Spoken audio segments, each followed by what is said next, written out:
AITA for walking away after my girlfriend mocked my appearance before I proposed. I'm Luca, 32, and by the time this happened, I had been with Vanessa long enough that people had stopped asking if we were serious and started asking when I was finally going to propose. I was the boyfriend who carried an extra phone charger, remembered everyone's coffee order, kept ibuprofen in the glove compartment, and usually laughed things off because I thought keeping the peace meant being mature. For a long time, I believed Vanessa and I were building something real. Marriage, a home, kids someday. The kind of future where you know someone's grocery habits and their bad moods and still choose them anyway. Vanessa was 31, smart, social, and the kind of person who could walk into a room and make it feel like the night officially started when she arrived. People loved being around her. I did too. But over the years, I realized something I did not want to admit. Vanessa liked the idea of a future with me more than she respected the person she would have to build it with. The jokes started small. At least, that is what I told myself. The first one I remember was at Maya's apartment during a game night. Somebody was scrolling through old photos on Vanessa's phone, laughing at everyone's college haircuts and bad outfits. Vanessa found an old picture of me from years before we met. I had a bad haircut, tired eyes, and the awkward expression people make when they are not ready for a photo. She turned the screen around and said, "Look at baby Luca. He looks like he just found out mirrors exist." Everyone laughed. I laughed too, because it was easier. Then she added, "Honestly, he's lucky I met him after he learned how to find good lighting." That got a bigger laugh. I remember feeling my smile stiffen, but I did not say anything. It was one joke. One stupid joke in a room full of people making fun of everyone. Then it happened again. At a birthday dinner, someone said Vanessa and I looked good together. Vanessa leaned into me, kissed my cheek, and said, "I know. I'm doing charity work for his camera angles." People laughed because she said it with that bright little grin, like it was affectionate. I smiled because the alternative was making everyone uncomfortable. On the drive home, I told her it bothered me. She was looking through pictures from the night, deciding what to post, when I said, "Can you not joke about my face in front of people?" She did not even look up at first. "What?" "The camera angle thing. The charity work thing. It's embarrassing." She laughed softly, like I had said something sweet and ridiculous. "Babe, it was a joke." "I know. I'm asking you not to make that kind of joke." That was when she finally looked at me. "You know I think you're attractive." "That's not the point." "Then what is the point?" "The point is I don't want to sit there while my girlfriend tells a whole table she's lowering her standards by being with me." She sighed and tossed her phone into her lap. "That is not what I said. It's what it sounded like. You're making it way deeper than it was." I remember gripping the steering wheel and trying not to sound angry, because if I sounded angry, she would focus on my tone instead of what I was saying. "I'm asking you clearly," I said. "Please stop making jokes about my face and our future kids." Her expression changed for half a second. Not guilt exactly. More like annoyance that she had to take it seriously. "Fine," she said. "I'm sorry. But if you know I love you, why do you care what anyone thinks?" That question stuck with me because it sounded loving if you did not think about it too hard. If I know you love me, why should humiliation matter? So I let it go. I got good at letting things go. That was one of my biggest mistakes. Vanessa's humor had a pattern. If she made a joke and everyone laughed, it became part of the group's shared language. If I objected, I was sensitive. If I stayed quiet, the joke became fair game. Soon, I was the guy who photographed badly. I was the guy who was surprisingly confident for someone with that nose. I was the guy who outkicked his coverage, which was Vanessa's favorite phrase when she wanted to remind the room she was the better-looking one. Sometimes she wrapped it in affection.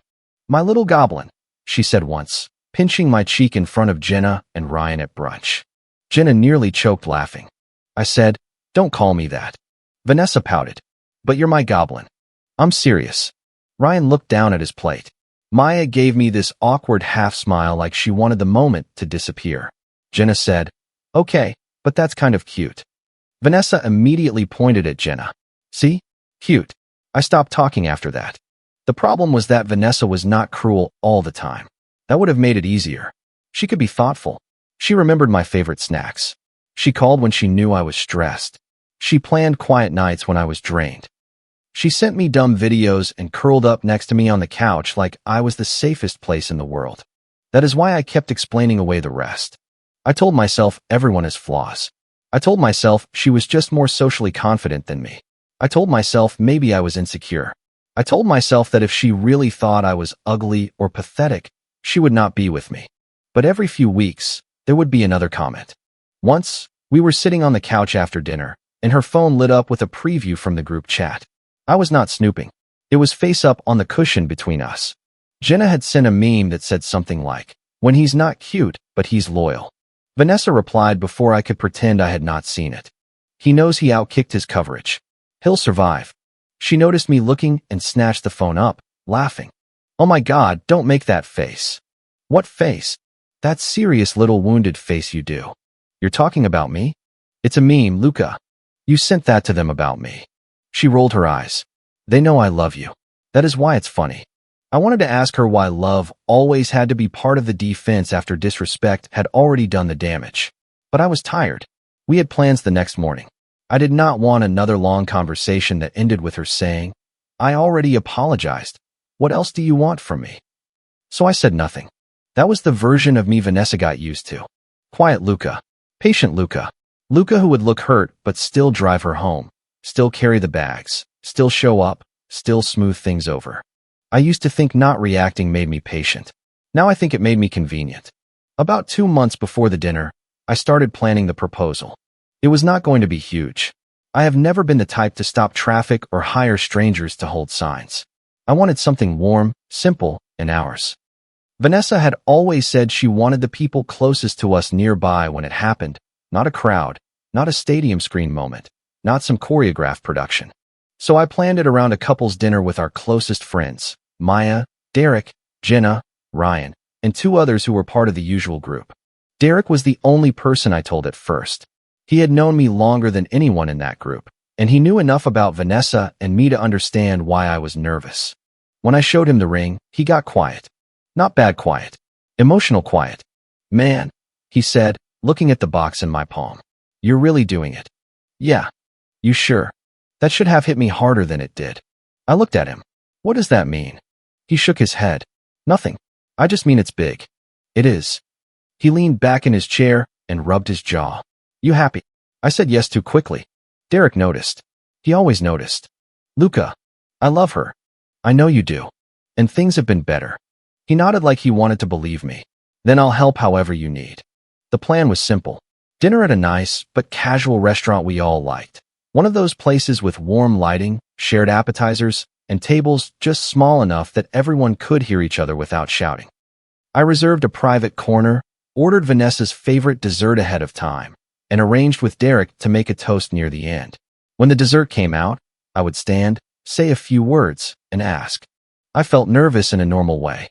Not terrified, not doubtful, just aware that after years of being asked when I was going to propose, I was finally about to answer. The ring box lived in my jacket pocket for 3 days before the dinner because I kept taking it out and checking it like it might vanish. The night of the dinner, Vanessa seemed excited. Too excited, maybe. She changed her outfit 2 times, asked me which earrings looked more engaged but not desperate, and laughed when I stared at her. "What?" she said. "Engaged but not desperate." She froze for a tiny second, then waved me off. "I mean someday. Eventually. You know what I mean." I did not think much of it. People joked about us getting engaged all the time. It was not exactly a secret that it was coming eventually. On the way there, she was on her phone almost the whole time, texting, smiling, turning the screen away slightly when I glanced over. I asked, "Everything good?" "Just Jenna being stupid." "What did she say?" "Nothing. Girl stuff." I hate that I accepted that so easily. Not because partners owe each other every text, but because later I would remember the way she was smiling. Not happy. Anticipatory. Like she and Jenna were waiting for a show to start. At the restaurant, everyone was already there. Maya had her phone out, recording little clips of the table, wine glasses clinking, Ryan making a face over some spicy dip, Jenna holding up a plate of fries like she was presenting an award. Derek gave me a quick look when I walked in. I patted the side of my jacket once. His eyes softened. Vanessa noticed that too. She looked from me to Derek, then leaned into Jenna and whispered something. Jenna smirked. I should have felt warning bells then. Instead, I sat down and tried to be present. The night started well. That is what makes it hurt more. We shared appetizers. Vanessa squeezed my knee under the table. Ryan made some dumb joke about how couples should not be allowed to Venmo request each other for fries. Maya took a picture of everyone, and Vanessa leaned against me for it. For a while, I let myself relax. Then Ryan, who always had terrible timing, raised his glass and said, "So who's having a baby first?" Everybody groaned. Maya pointed her fork at me and Vanessa. "Please. Luca and Vanessa are basically next in line for everything." Derek glanced at me. Jenna glanced at Vanessa. Vanessa laughed and lifted her wine glass. "Let's not curse our future children before they exist." Ryan said, "Come on. You two would have cute kids." That was the opening. I saw Vanessa's face change. It was subtle, just a little brightness in her eyes, a little shift in posture, like someone had handed her a microphone. She leaned back and said, "Cute if they get my side of the gene pool." There was laughter, light at first. I smiled tightly. Maya said, "Vanessa." "What?" Vanessa said, grinning. "I'm just being honest." Ryan chuckled. "Damn." Vanessa turned toward me and put a hand on my arm, like she was including me in the joke instead of making me the target. "Babe, don't look like that. You know I love your personality." Jenna burst out laughing. The table joined in, some real laughter, some awkward. I felt heat climb up my neck. I put my fork down. "Vanessa," I said quietly, "don't do that. Not tonight." Her eyebrows lifted. "Not tonight," she repeated, louder than necessary. "Why? Is your face taking the night off?" That got the biggest laugh yet. Or maybe it just felt like it did because I was sitting in the middle of it. Derek said, "Okay, come on." But Vanessa was already performing. "No, seriously," she said, holding up both hands. "I love him. I do. But if our kids get his old yearbook face, they're going to need my genes and a really generous God." Maya's phone was still pointed toward the table. She had been recording when Ryan asked the baby question, probably for a funny story clip. I saw her thumb hover like she was deciding whether to stop. I looked at Vanessa. "Say that again like you're proud of it." The table went quiet enough that I could hear ice shift in someone's glass. Vanessa blinked, then laughed, but it came out thinner. "Oh my God. Luca, it was a joke. You keep saying that. Because you keep acting like I'm attacking you." "You are." Her face tightened. "I am not attacking you. I am teasing you. There is a difference. The difference is whether both people are laughing." Jenna made a small sound, like she wanted to step in but did not want to pick the wrong side. Ryan looked at his menu even though everyone had already ordered. Vanessa rolled her eyes. "You're making dinner weird." "No," I said. "You made me the joke of dinner. I'm just not laughing this time." That should have been the moment she stopped. A person who loved me more than the attention would have stopped. Instead, Vanessa leaned back and looked around the table with this stunned expression, like she was inviting everyone to witness how unreasonable I was being. "Can you guys please tell him nobody thinks he's ugly?" she said. Nobody answered. She laughed again, sharper. "See? This is what I deal with. He takes himself so seriously." That line hit me in a way the other jokes did not. Because I remembered the group chat preview. I remembered the meme. I remembered her saying almost those exact words before. "He takes himself too seriously." I looked at Jenna. She looked away. I looked at Maya. Her phone lowered. I looked at Derek. He was pale. Then I looked back at Vanessa, and for the first time that night, I noticed she was not surprised by my reaction. She was waiting for it. She wanted me embarrassed. She wanted me flustered. Maybe she even wanted me to get upset enough that she could turn to everyone and say, "See? This is what I mean." That was the moment something in me went still. Not numb. Clear. I reached into my jacket pocket. Derek's eyes widened. Vanessa's smile faltered.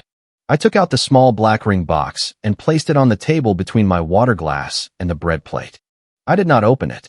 That mattered to me. I was not proposing anymore. I was not turning her cruelty into a romantic spectacle. I was letting the room understand what had just died in front of them.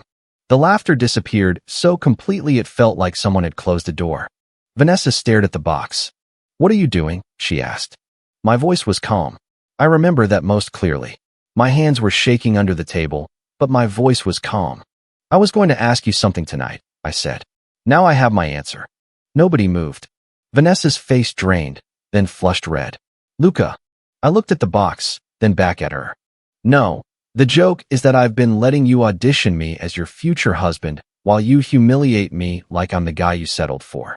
Her mouth opened, closed. I kept going. Because if I stopped, I knew she would fill the silence with tears or anger or another joke. I asked you privately to stop turning my face and our future kids into a punchline. More than once. You didn't forget. You decided the laugh was worth it. Vanessa whispered, "You were going to propose?" Jenna covered her mouth. Maya looked sick. Ryan muttered, "Oh man." I said yes. Vanessa reached for the box. I picked it up before she touched it and put it back in my jacket pocket. Her eyes snapped to mine. "So you're punishing me?" "No. I'm listening to you." "That is not fair." What wasn't fair was sitting here while the woman I wanted to marry explained to our friends that our future kids would need a miracle if they looked like me. I didn't mean it like that. You never mean it once there are consequences. That was the first time I saw panic break through her confidence. She looked around the table, searching for support. "Maya," she said. Maya swallowed. "Vanessa, it was a lot." That tiny sentence changed the whole room. Vanessa turned on her instantly. "You were laughing." Maya looked down. "I know," Ryan said. "I thought it was couple banter, but yeah, it got specific." Jenna snapped. "Can everyone stop acting like Vanessa murdered someone?" It was a joke. Derek's voice was low. "Jenna, stop." Vanessa looked back at me, eyes shiny now. "Are you seriously leaving?" I stood up. "Yeah," I said.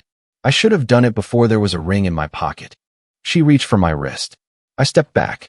"Luca, don't do this here." I almost laughed at that. Not because anything was funny, but because after all of it, her concern was where it was happening. "You did it here," I said.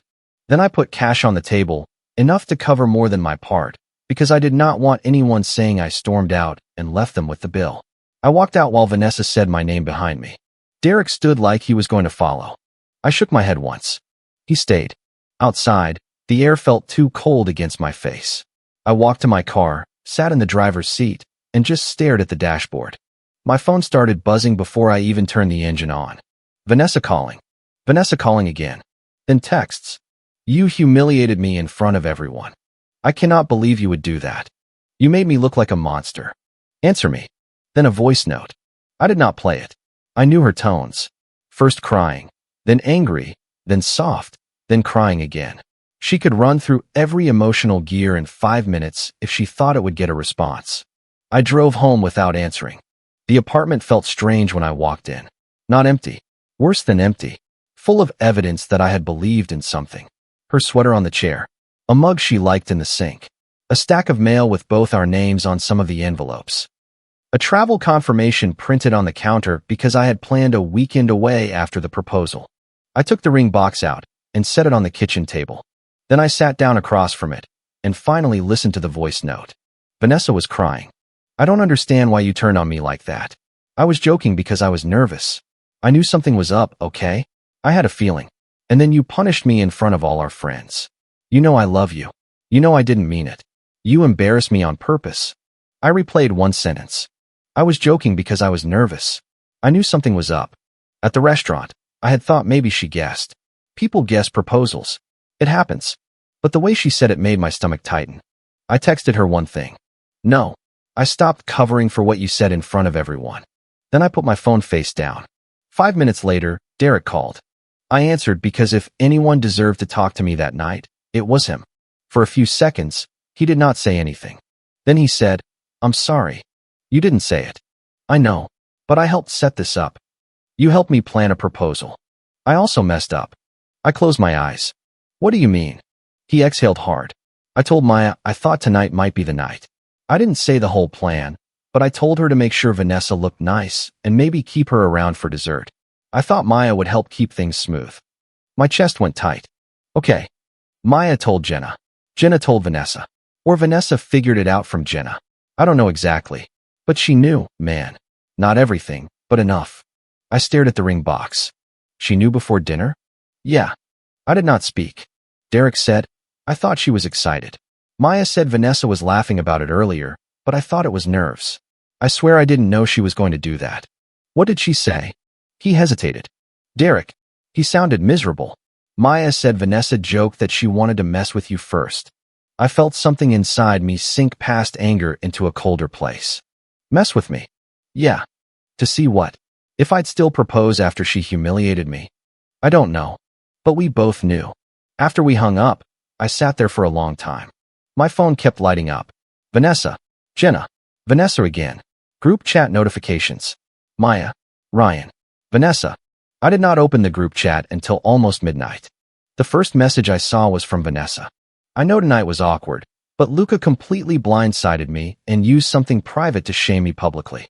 I was joking around like we always do, and he decided to make it cruel.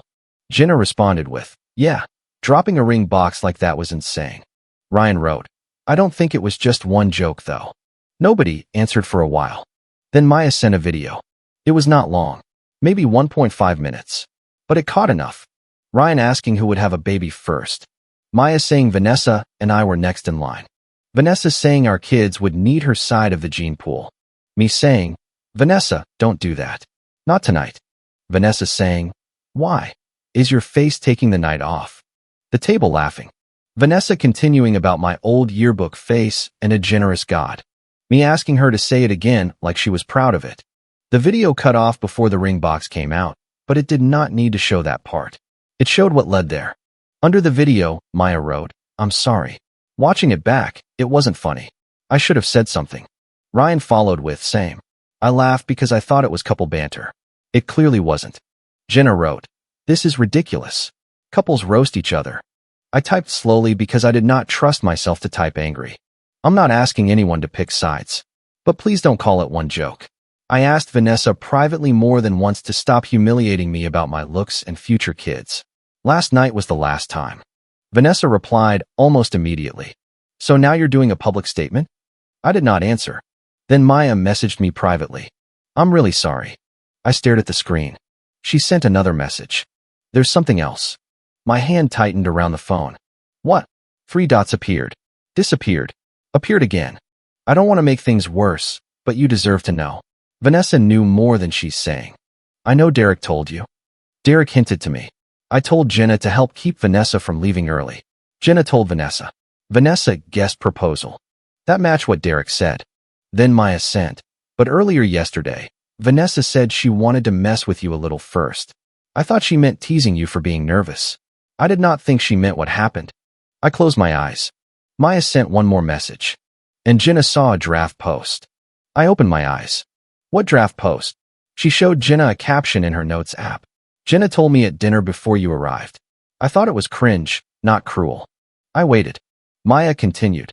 It was something like, my sweet, awkward boyfriend finally proposed and somehow did not trip, cry, or ruin the angle. I guess I have to keep him now. There was more. A joke about how she never thought you'd do it right. I read that message 3 times. She didn't just want the ring. She wanted the ring and the laugh track. She wanted the photo, the caption, the comments about how adorable and awkward I was.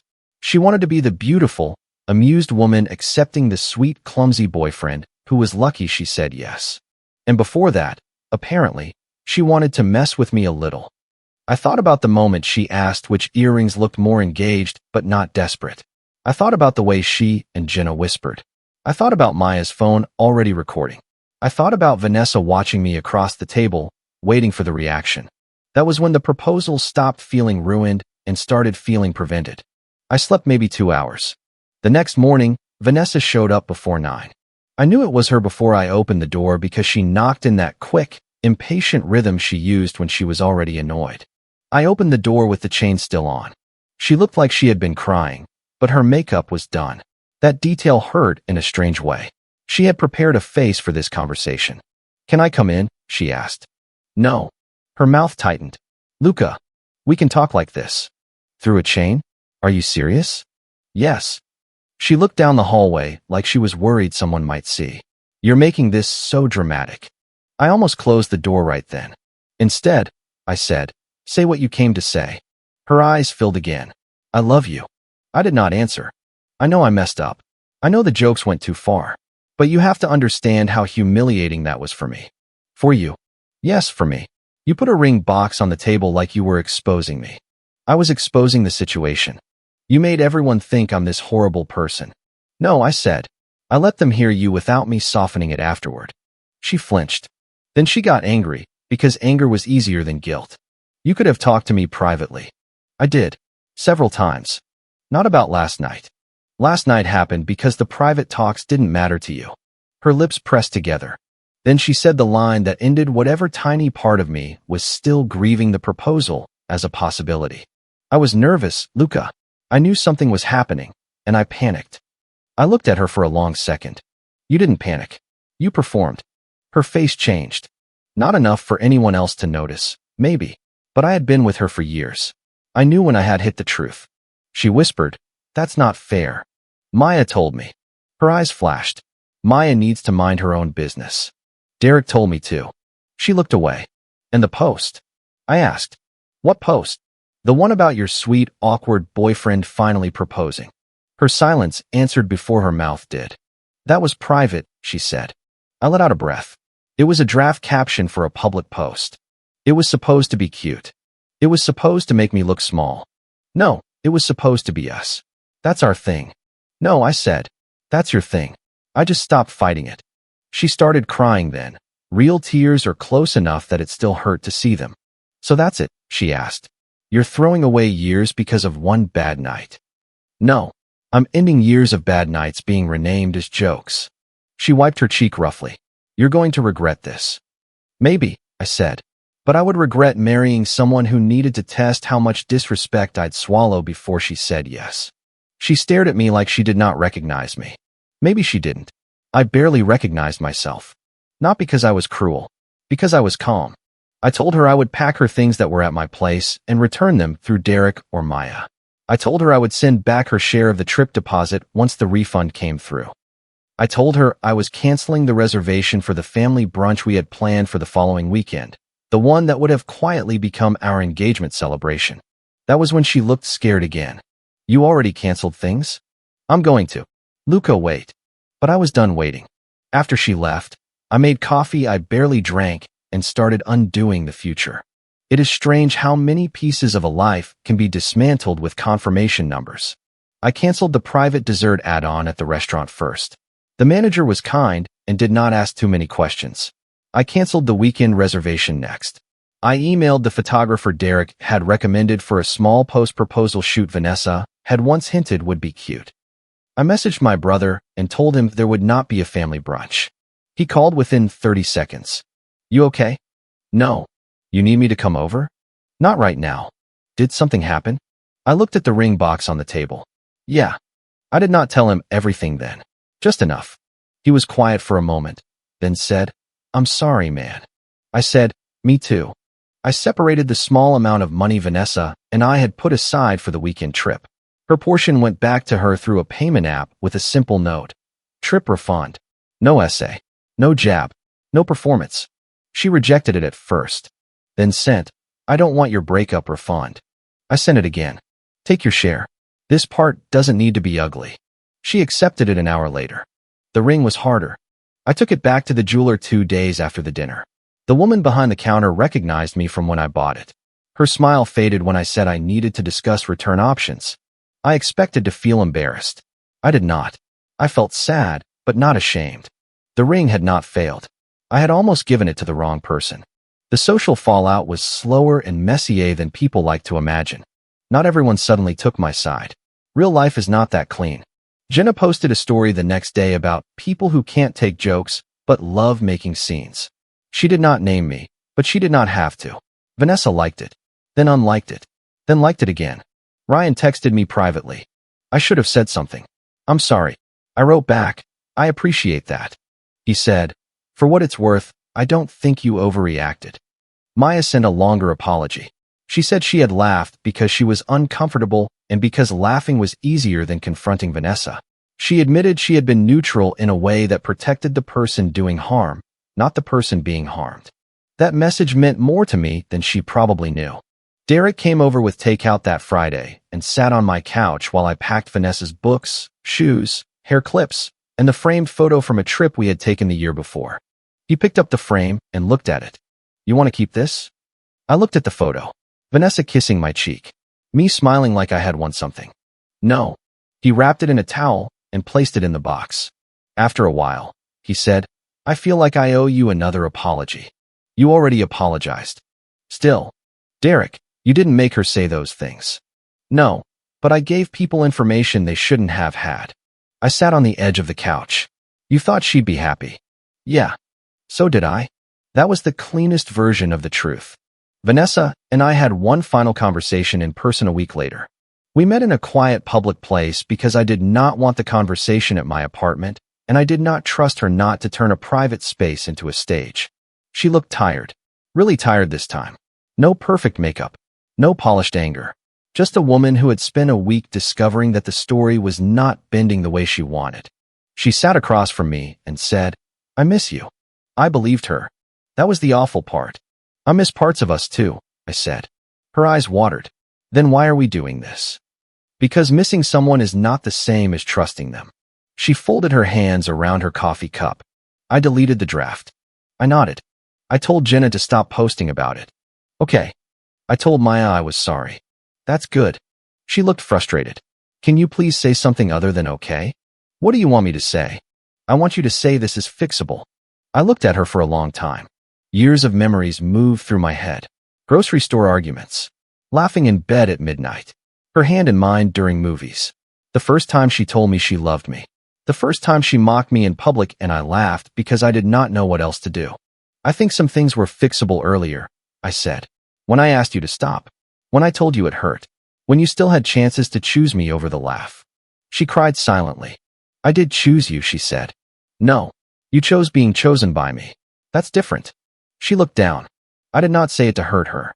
I said it because it was the sentence I had been trying to understand for years.